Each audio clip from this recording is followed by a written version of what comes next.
All right, diving into research methods in clinical psych, kind of the methods behind the madness, right? Yeah, sounds about right. We've got some textbook excerpts, a few other things, and honestly, some of it's pretty mind-blowing. Like, you wouldn't believe some of the stuff in here. Even some big names, famous studies, the whole shebang. Oh, cool. Looking forward to that. The thing that really grabbed me right off the bat was this methodological pluralism the book keeps talking about. Interesting. Yeah. It's like they're saying what no one way to do research is the be all end all. Yeah, exactly. Like, maybe we've been too quick to dismiss certain approaches. What are your thoughts on that? Well, it's kind of refreshing, honestly. Clinical psych, right? It's had its share of debates, arguments about the best way to study the mind. This pluralism thing, it's like, hey, can't we all just get along? Use the strengths of each approach. I see what you mean. Kind of reminds me of something else the book talks about, how we're all doing naive inquiry, Hmm. just living our lives. Like, we're observing, making sense of things, drawing conclusions all the time. Totally. But, like George Kelly said, our personal constructs, the way we see the world, inherently subjective, prone to bias. That's where rigorous research methods come in. Got to minimize that bias, get to more objective, reliable knowledge. So it's like we need those finely tuned instruments, right, to see past our limited perspectives, not just gut feelings, but systematic data gathering and analysis. Exactly. And speaking of reliable knowledge, the book goes into these truth criteria, pretty thought-provoking stuff. Correspondence, coherence, pragmatism, and consensus, none perfect, but each gives us a different lens for evaluating claims. It's like trying to tune into a distant radio station, right?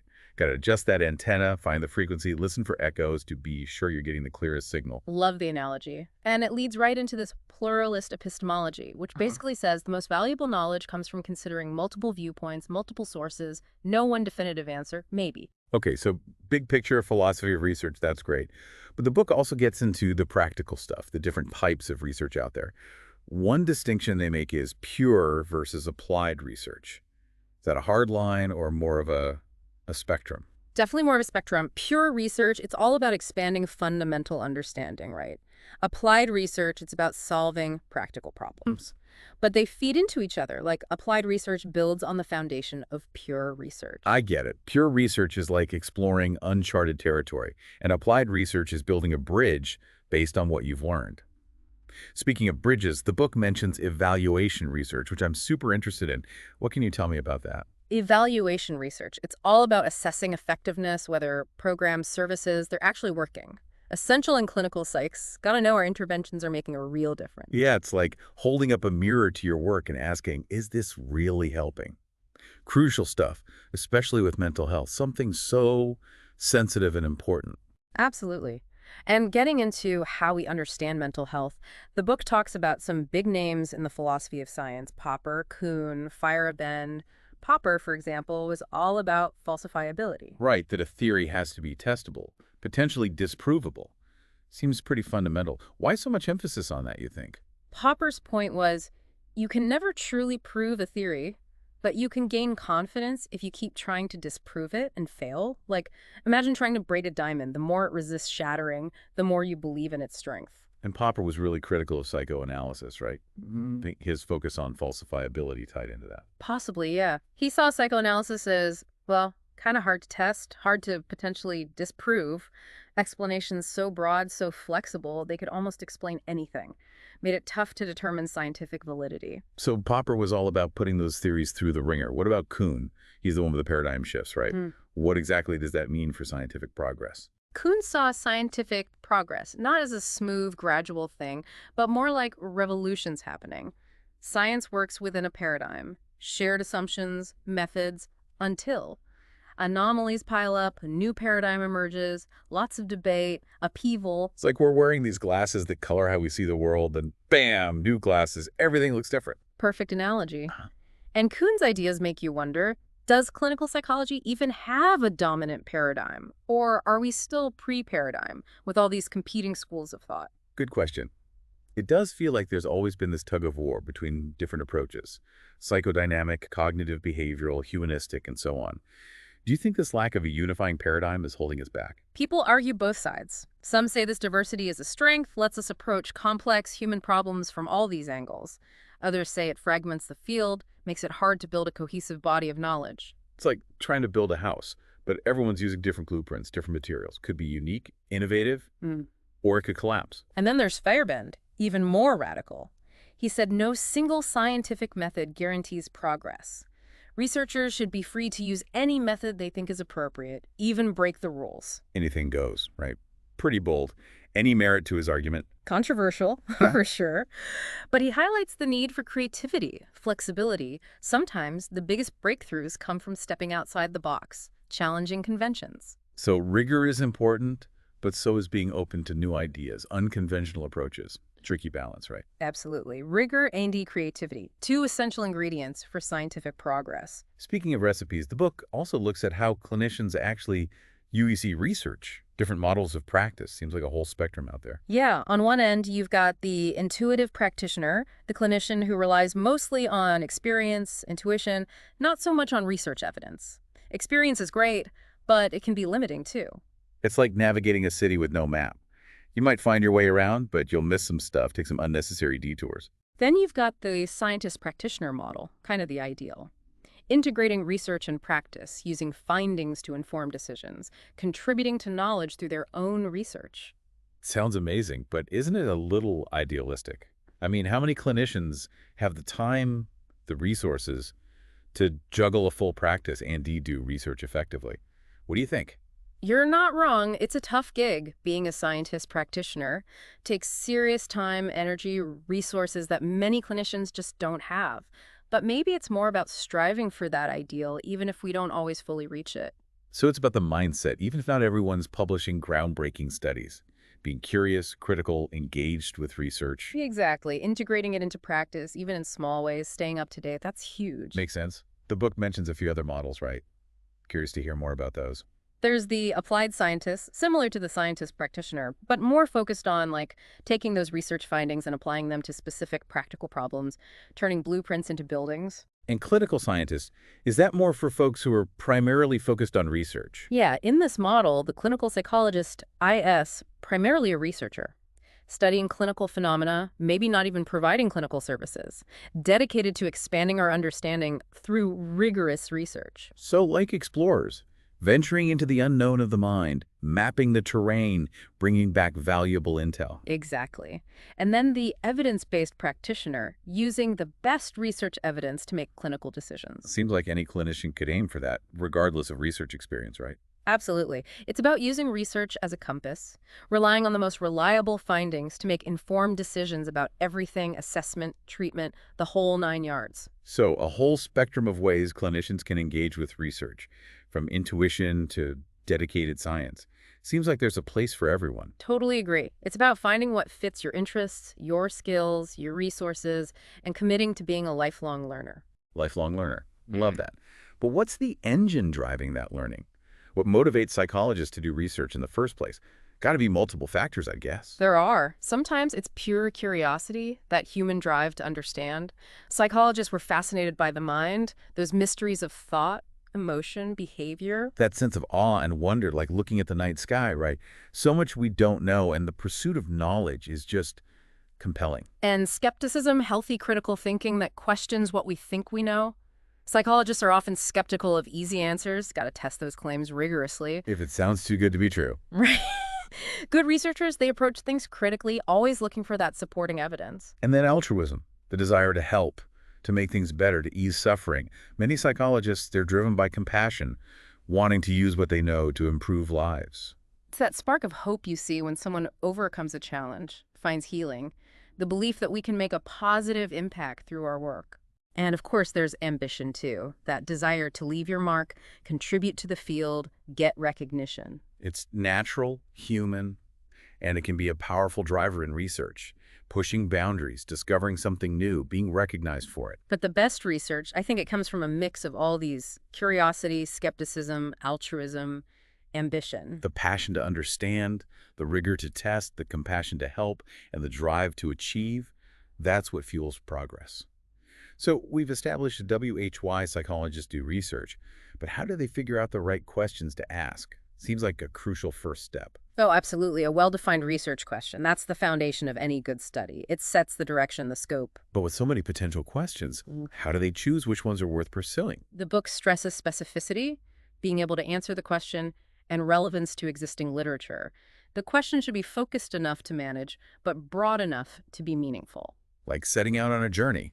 You need a destination, a map, but you're also open to detours, discoveries along the way. Precisely. And just like journeys, research questions have different types. The book gives some good examples. Tell me about these types. How do researchers categorize them? One category is descriptive research questions, trying to describe the nature of something. For example, what's the experience like for clients who hold back negative reactions towards their therapist? It's like painting a detailed picture, capturing the nuances, the complexities of how people feel, perceive a certain situation. Then there are comparison research questions, comparing groups or conditions like, do men and women experience therapy differently? Holding two paintings side by side, right? Analyzing the similarities, the differences in style, composition, all of that. We also have correlation research questions, exploring relationships between variables, like, is there a link between client satisfaction and how long therapy lasts? Analyzing the threads, connecting elements of a tapestry, those patterns emerging from the interplay of different variables. And lastly, causality research questions, trying to establish cause and effect. For example, does cognitive therapy lead to longer-lasting improvement in depression than just medication? Like a controlled experiment, seeing what ingredients create the desired outcome, isolating those causal factors. Exactly. And once you have your question, you dive into the literature, see what's already known, what gaps need filling.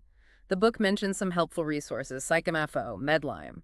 Consulting a guidebook before your journey, getting familiar with the terrain, learning from those who've gone before. Crucial for building on solid ground. It is. Helps you avoid reinventing the wheel, ensures you're contributing something new and valuable. So, research question, literature review, what's next? Time to start collecting data. Almost. But first, got to consider the politics of research. The real world, right? Where things aren't always as neat as in textbooks. What do you mean by politics in this context? Research, especially in applied settings, it often means navigating stakeholders, addressing concerns. The book talks about negotiating with gatekeepers, those who control access to participants. Like needing permission from the city council before building your bridge. You got to convince them it's worthwhile, won't disrupt things. Exactly. And then there are the doubts, concerns from staff, clients, administrators, staff worried about extra work, clients hesitant, administrators questioning relevance, feasibility. Convincing everyone your bridge is worth building, it won't cause traffic jams, inconvenience anyone. Precisely. And then there's authorship, especially in collaborations. Who gets credit?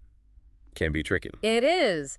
Got to establish clear authorship guidelines from the start, make sure everyone who contributes gets proper credit. Like making sure everyone who helped build the bridge gets their name on the plaque, recognizing their contributions. Absolutely. Once you've navigated those political waters, then you can start thinking about the research methods themselves.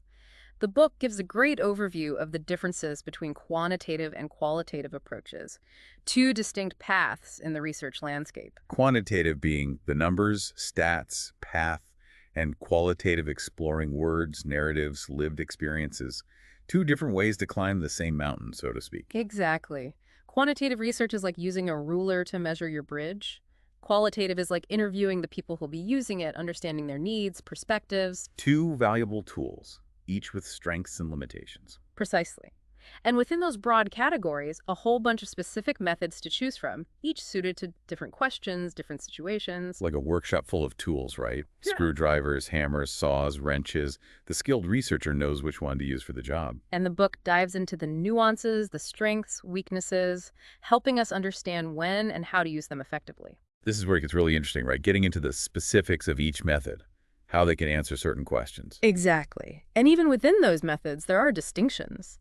Like with self-report methods, you've got both quantitative and qualitative approaches. So quantitative self-report might be questionnaires, rating scales, while qualitative might be in-depth interviews for those rich narratives. You got it. And each comes with its own considerations.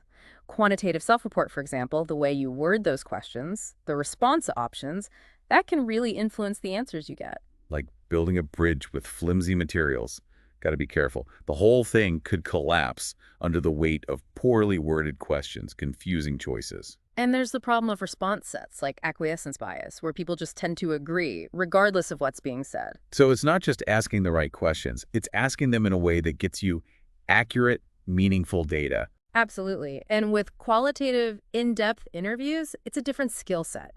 The interviewer needs to create that safe, comfortable space for people to really open up, be honest. Like being a good listener, but with a structured approach. Attentive, empathetic, and skilled at guiding the conversation so people share their full perspective. Exactly. And then there's analyzing all that data from those interviews. It's not just transcribing words, it's about finding those patterns, themes, insights that emerge from the stories. Like piecing together a puzzle, looking for those connections, patterns that reveal the bigger picture. You got it. So lots to think about with self-report, both quantitative and qualitative. Fascinating stuff, and it sounds like there's a lot of nuanced skill involved in using these methods, right? There is, and this is just scratching the surface. There's a whole world of research methods out there, each with its own strengths and challenges. Well, I'm ready to dive deeper into those other methods, but I think for now, got to give our listeners a chance to digest all this amazing info.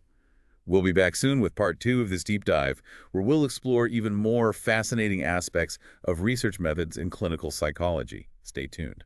Picking up where we left off, observation methods seem like the next logical step. Yeah, observation method. It's like we were just talking about self-report, and now we're moving into actually seeing the behavior, not just hearing about it, Yeah. right? And that seems like it could help avoid some of those biases that come with self-reporting. Exactly.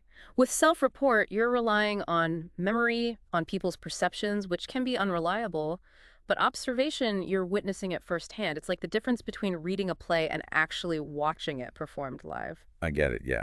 You're not just taking someone's word for it, you're seeing it unfold in real time. But even with observation, don't you have to worry about the observer introducing their own biases? Yeah. I mean, how do you make sure they're seeing things objectively? Oh, observer bias. That's a huge concern in research, and we take it very seriously. It's like watching that play through colored glasses, your own expectations, preconceptions. They can distort what you see. To counter that, researchers often use multiple observers, and they get rigorous training to make sure everyone's coding behavior in the same way, consistently and objectively. So it's like having a team of referees at a sporting event.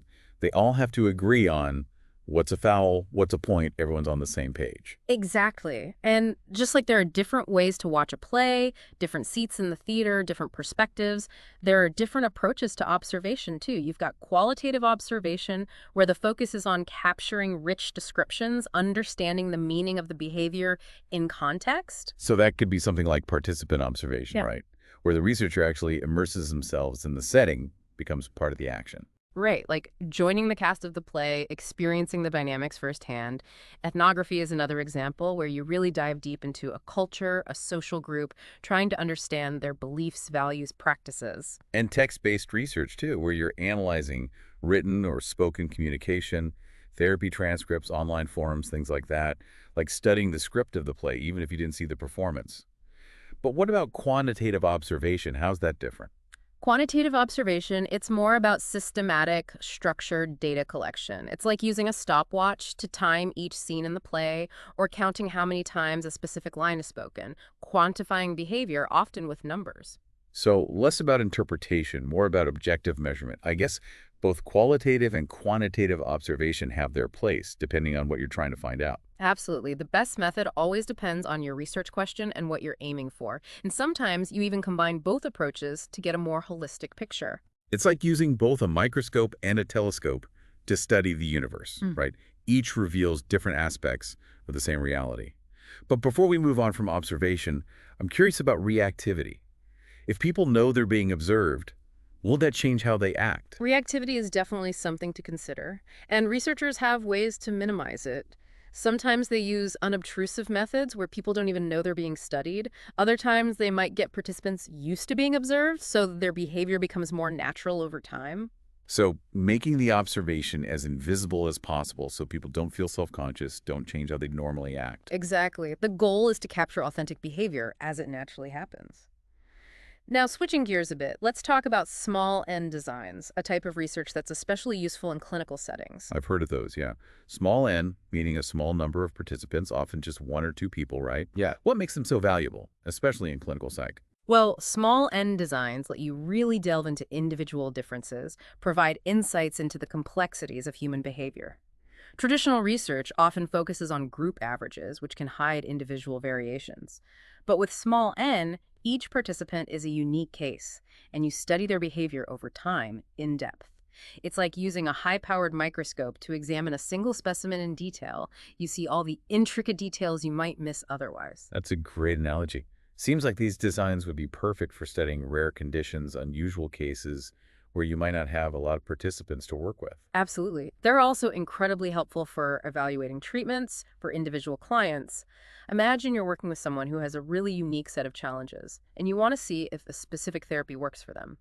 A small N design lets you track their progress, tailor the treatment as you go based on their responses. So it's like a personalized treatment plan, customized for that individual, not a one-size-fits-all approach. Yeah. Makes a lot of sense, especially since everyone's journey in therapy is so unique. Exactly. And there are different types of small N designs. A common one is the single case experiment, often using an ADAB design. What's an ABA design? I haven't heard that term before. It's a way of structuring a single case experiment where you alternate between baseline periods, labeled A, and intervention periods, labeled B. So you start by collecting data on the person's behavior with no intervention. That's your baseline A. Then you introduce the intervention, B, and keep collecting data. To see if the intervention's really working, you might withdraw it, go back to baseline A, then reintroduce it, B, again. So like flipping a light switch on and off to see if it affects the brightness of the room, right? You're manipulating the intervention to see if there's a corresponding change in the person's behavior. That's clever, helps rule out other factors that might be influencing things. Exactly. And then you have naturalistic case studies, which are in-depth observations and descriptions of individuals in their everyday environments. Like observing an animal in its natural habitat, rather than in a lab setting. You get to see how they behave in their normal context, which can be really insightful. Absolutely. And these case studies can range from narrative approaches, like Freud's classic cases, to more structured studies with systematic measurements of processes and outcomes. They can be really helpful for understanding things that are hard to study in a controlled lab setting. So, small N designs, whether they're single case experiments or naturalistic case studies, they give us a way to really zoom in on individual experiences, behaviors, like taking a close-up photo of a flower to appreciate all the tiny details, instead of just seeing a field of flowers from afar. Precisely. They provide a different perspective, a close-up view, to complement the broader view that large-scale studies provide. This whole conversation about research methods is really showing how important it is to have a variety of tools in your toolkit, wouldn't you say? Absolutely. There's no one right way to do research. It's about finding the methods that fit the questions, the people you're studying. And it's about understanding the strengths, the limitations of each approach. Which brings us to something crucial we haven't really talked about yet, sampling. How do researchers decide WHO to include in their studies? And how do they make sure those findings can be applied to the larger population? Sampling, that's a critical part of any research, especially when you want to generalize your findings. The key is to get a representative sample, a group that accurately reflects the larger population you're interested in. It's like baking a cake. If you want it to taste like the recipe, you got to use the right ingredients in the right amounts. Otherwise, it might not turn out how you expect. I like that analogy. And just like there are different kinds of cakes, there are different ways to select participants. You've got probability sampling, which involves random selection. Everyone in the population has an equal chance of being chosen. That's considered the best for generalizability. Like drawing names out of a hat, everyone has a fair shot. But I imagine random sampling isn't always possible, especially in clinical settings. You're right, it can be difficult. That's where non-probability sampling comes in. These methods don't use random selection. Convenience sampling, for example, or snowball sampling. Convenience sampling, that's the one where you just recruit whoever's easily available, right? Mm-hmm. Students in your class, clients at your clinic. Exactly. But that can introduce bias. Your sample might not be a good representation of the whole population. It's like only tasting the frosting on the cake. You might think the whole thing is delicious, but you're not getting the full picture. And snowball sampling, that's where you ask participants to recruit others they know. Helpful for reaching groups that are hard to find, but it can also create bias, right? Your sample ends up concentrated in certain social circles. Right, like only inviting people who already know each other to the cake tasting, you might get a skewed perspective on what people like. So the best sampling method really depends on your research question, what resources you have, and who you're studying. It sounds like a balancing act, finding the right sample to answer your question, while also making sure your findings apply to the bigger picture. It is a lot to consider, and that's just one piece of the puzzle when designing research. Speaking of things to consider, Let's shift to something that's absolutely fundamental when you're studying people. Ethics. What are the main ethical principles that guide research in clinical psychology? Ethics are crucial in any research involving humans, and especially in clinical psychology. Researchers have a responsibility to protect their participants, to make sure the research is ethical and responsible. The book really emphasizes three core principles: informed consent, minimizing harm, and confidentiality. Informed consent being that participants need to fully understand what the research is about, the risks, the benefits, their right to stop participating at any time without penalty. Exactly. Like signing a contract, you gotta know what you're getting into before you sign. And minimizing harm. That means researchers have to do everything they can to reduce any potential risks to participants, both physical and psychological. Think carefully about the impact of their procedures. Take precautions to protect well-being. Right, like building a bridge with safety rails, you don't want anyone to fall off. Yeah.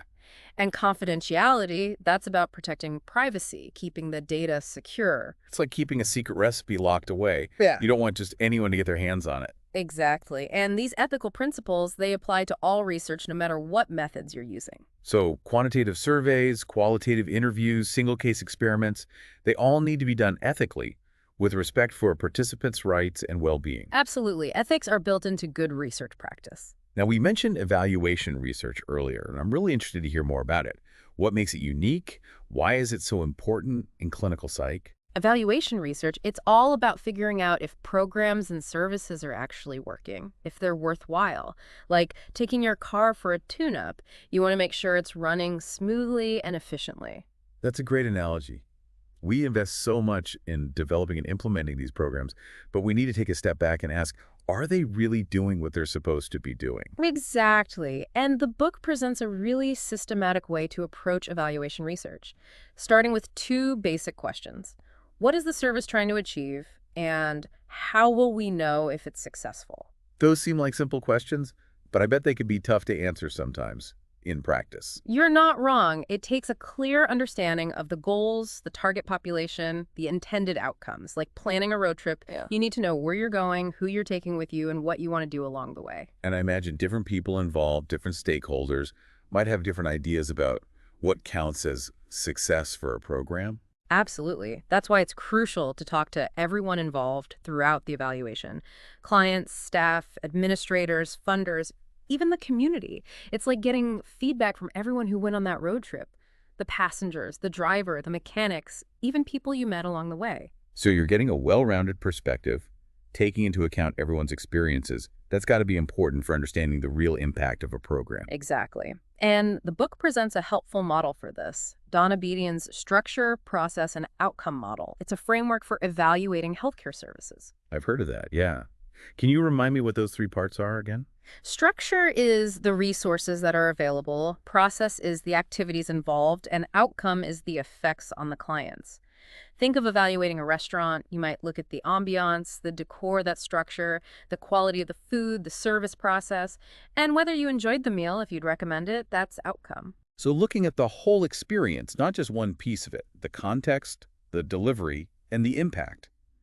And the book emphasizes using a variety of methods to gather data for evaluation, not just relying on one approach.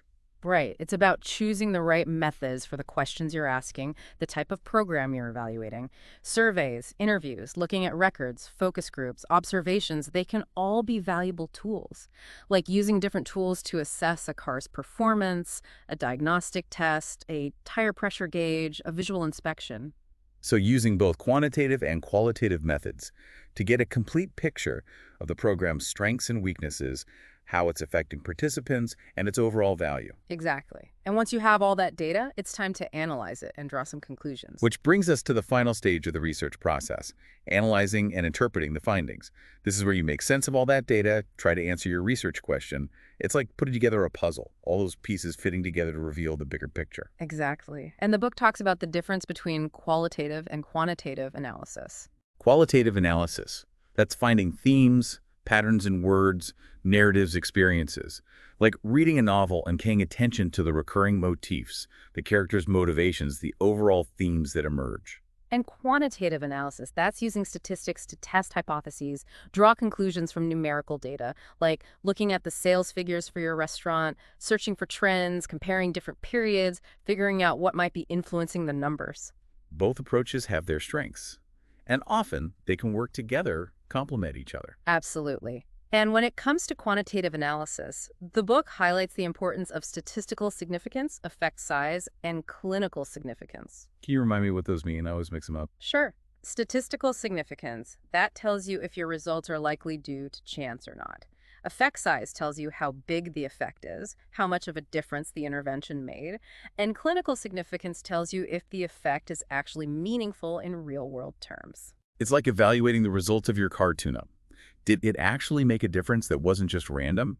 How much of a difference did it make? And did it actually improve your driving experience? Exactly. And the book makes a good point. Statistical significance doesn't always mean practical significance. Just because something is statistically significant doesn't mean it's important or useful in the real world. So you could find a small difference between two groups that's statistically significant, but in reality, that difference might be so tiny that it doesn't really matter. Precisely. So it's important to consider all three types of significance when you're interpreting results. And once you've analyzed your findings, the next step is interpretation. What does that involve? Interpretation means figuring out what the results mean psychologically, what implications they have for theory, for practice, for future research. It's like connecting the dots, seeing how your findings relate to the existing research, considering what they mean for clinicians, and coming up with new questions to investigate based on what you've learned. So it's not just about reporting the numbers or the themes, it's about understanding them in a broader context, seeing their significance for the field as a whole. Exactly. And the final step in the research process is dissemination, sharing your findings with others through publications, presentations, reports. It's like sharing the recipe for that amazing cake. You want others to enjoy it too. Dissemination is so important. It's how the field of psychology moves forward, how research gets translated into practice.